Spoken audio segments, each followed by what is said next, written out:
and remove the savage gang Tren de Aragua from the United States. We have to set our country on the proper course. By the time the sun sets tomorrow evening, the invasion of our borders will have come to a halt, and all the illegal border trespassers will in some form or another be on their way back home. Think of it. We've allowed millions and millions of people into our country through open borders, no checks, no vetting, no anything. Millions and millions of people. Lots of those people are murderers. 52% of them killed more than one person. Other than that, they're quite fine. They're nice people. These are rough people. Remember, I used to say these people are rough, and they would say, no, no, these are illegal immigrants. They're very safe. I said, they're not safe.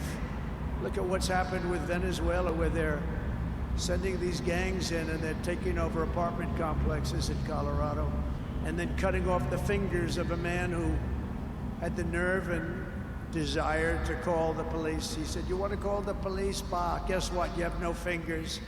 These are rough people, and they're getting the hell out of our country. They're out.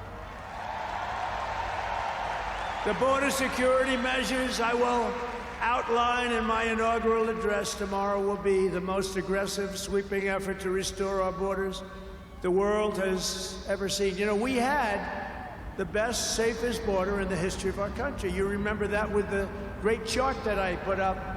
I don't even know if they have that chart now. Maybe they do. These guys are good. Maybe they do. Who that? I don't know. I didn't tell them I was going to do this. I didn't tell, but we have some very good people, but I didn't say. But we had a chart, and I looked to my right, and then they said, ooh, that hurt. What the hell was that? I still have that throbbing feeling in my ear. Oh, there it is. Look at it. These people are amazing. I didn't tell them I was doing it. That's fantastic. Yeah, it's all over the place. I love that. That is the most beautiful piece of paper I've ever seen in my life.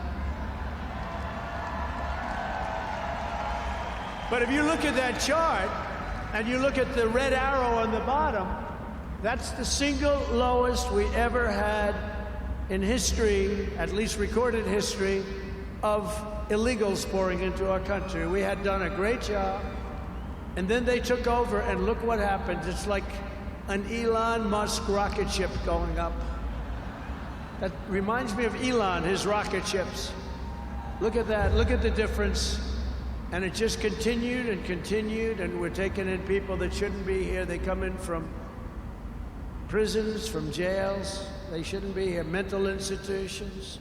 I used to mention, and the press would always excoriate me, I'd say the late, great Hannibal Lecter came into our country today. Silence of the Lambs. Anybody see that movie? Lovely movie. And when people went to the voter booth, they said, we don't want Hannibal Lecter in our country. The press would say, why is he bringing up Hannibal Lecter? That was a fictitious character. Actually, they're not so fictitious. We have people in our country that are probably worse that we allowed in. But we will quickly reestablish control of our sovereign territory and borders.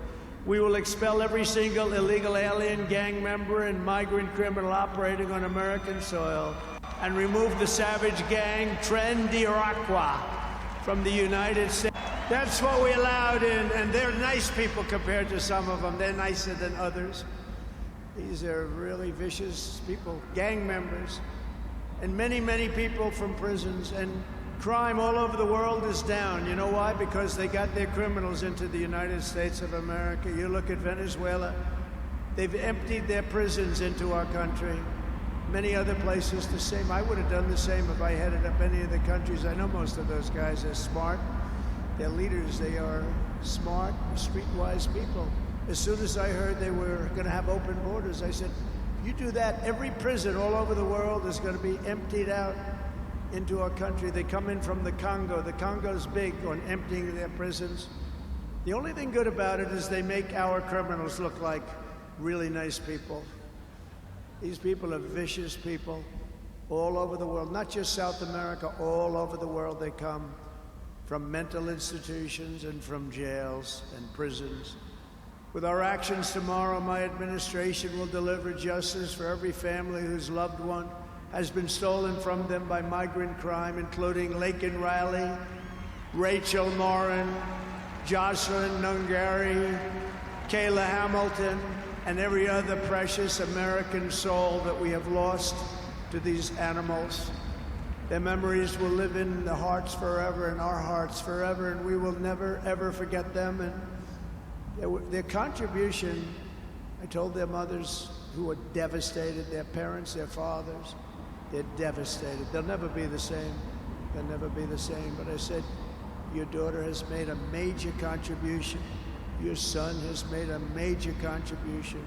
There are hundreds and even thousands of victims of this horrible atrocity. And you add those numbers to the numbers of crime that we're already going through the roof, and it's something that you wouldn't even believe. Do you remember I did the debate, and I had David Muir from ABC saying, no, crime has gone down. I said, no, it's gone through the roof. Crime has gone through the roof, David. No, crime has gone down. I said it's gone through the roof. And then he goes, I disagree with that. The next day they announced that crime was up like 40%. This guy is, the whole thing is it's so bad. You can't even imagine how anybody could be for these things of, think of it, open borders, prisons, and mental institutions, men playing in women's sports, transgender for everyone. Transgender. And very soon we'll begin the largest deportation operation in American history, even larger than President Dwight Eisenhower, who has the record right now. And we're going to end the Biden war on American energy and unleash our energy resources to quickly defeat inflation and achieve the lowest cost of energy and electricity on Earth.